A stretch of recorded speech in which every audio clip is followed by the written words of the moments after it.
7.1 exercise का we have third question now.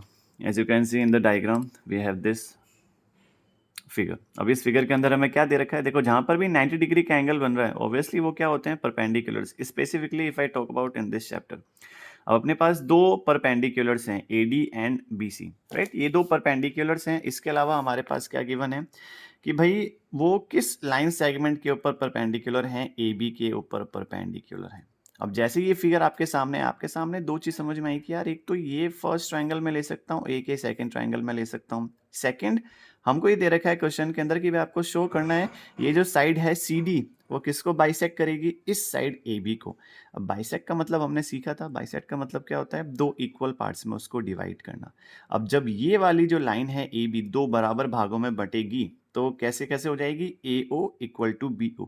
यही तो आपको शो करना था इस क्वेश्चन के अंदर, right? Which is very easy. Let's take two triangles one by one. अभी हमको दो एंगल्स कौन कौन से लेने हैं? एक तो मैं ले लूं बेटा AOD, एक मैं ले रहा हूं एंगल BOC ऊपर वाला. अच्छा, सबसे पहले गिवन और शो को अपन को क्या क्या करना है. तो गिवन हमारे पास क्या क्या है कि भाई जो AD और जो BC है, AD ये नीचे वाली साइड और ये जो BC ऊपर वाली साइड, ये क्या है? Are two equal perpendiculars. तो आपको बिल्कुल ऐसे लिखना है जब भी हम इसको सॉल्व करेंगे, are two equal perpendiculars to AB. ये लो फर्स्ट चीज लिखी हमने. अब हमको प्रूफ क्या करना है? तो टू शो में वो लिखेंगे. अब टू शो में हमको क्या करना है कि जो CD है, ये जो लाइन सेगमेंट था CD is the bisector of CD is the bisector of side AB. मतलब हुआ इसका हमको प्रूफ क्या करना है? AO बराबर BO की. ये आपको शो करना है as you can see in the diagram. ये वाली साइड इस वाली साइड की इक्वल प्रूफ करनी है अगर आप इस क्वेश्चन में ध्यान से देखो तो. ओके, तो लेट्स स्टार्ट नाउ. अपने पास दो ट्राइंगल्स हैं तो वी कैन से इन ट्राइंगल AOD एंड एक तो नीचे वाला ट्राइंगल ले लिया और एक मैं ऊपर वाला ट्राइंगल ले रहा हूं which is triangle BOC. Now सबसे पहली चीज क्या लिखेंगे इस क्वेश्चन के अंदर कि भाई एंगल A बराबर एंगल B के है. एंगल A बराबर एंगल B के. Why? Because they are equal perpendiculars. They are equal perpendicular.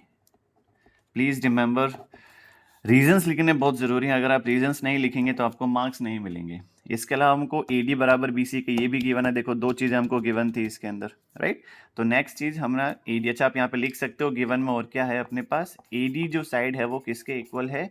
BC side के इक्वल है. तो दो चीजें गिवन है, एक तो इक्वल परपेंडिकुलर्स और ये जो साइड है AD वाली ये इसके इक्वल. तो तुमने वही सबसे पहले लिखा क्वेश्चन को सॉल्व करते वक्त, राइट? तो AD बराबर BC के आप ब्रैकेट में क्या लिखेंगे? Obviously given.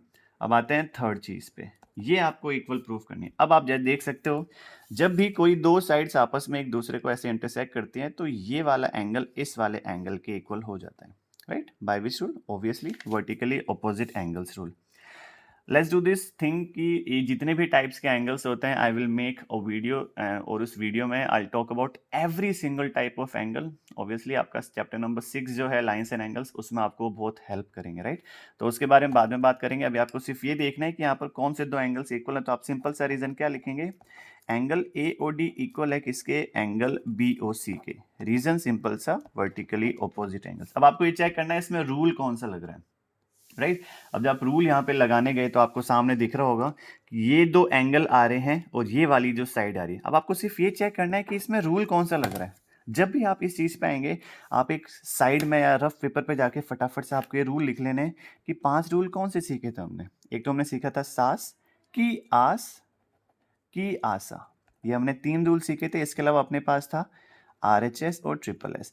सी, इस चैप्टर में मैं सिर्फ यही नहीं पढ़ा रहा कि इनको सॉल्व कैसे करना है, मैं आपको ये भी सिखाऊंगा कि आपको रूल्स अप्लाई कैसे करने हैं, राइट? अब देखो एक एक करके आपको इन रूल्स को लगाना है. सबसे पहले मैं आया SSS पे.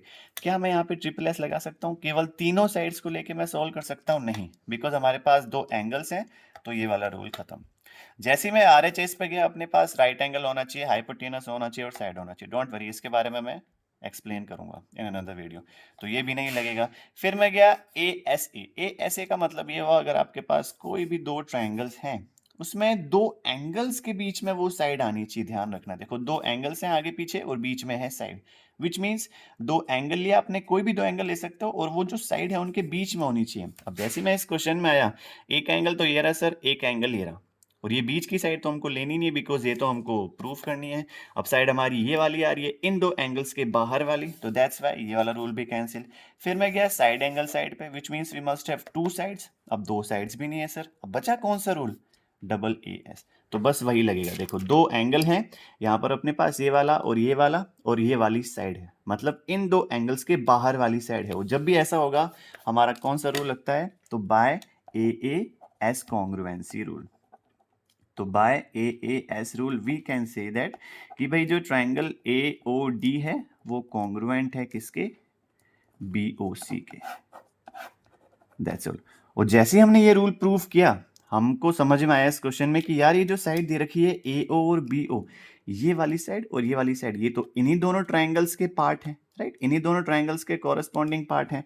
तो बस जो सेकंड सॉल्यूशन था अपना ये वाला कि जो ए ओ बराबर बी ओ प्रूफ करना है, तो वी कैन से दैट कि जो ए ओ बराबर बी ओ है, तो by C P C T, that's it. इस क्वेश्चन में सिर्फ कितना ही था।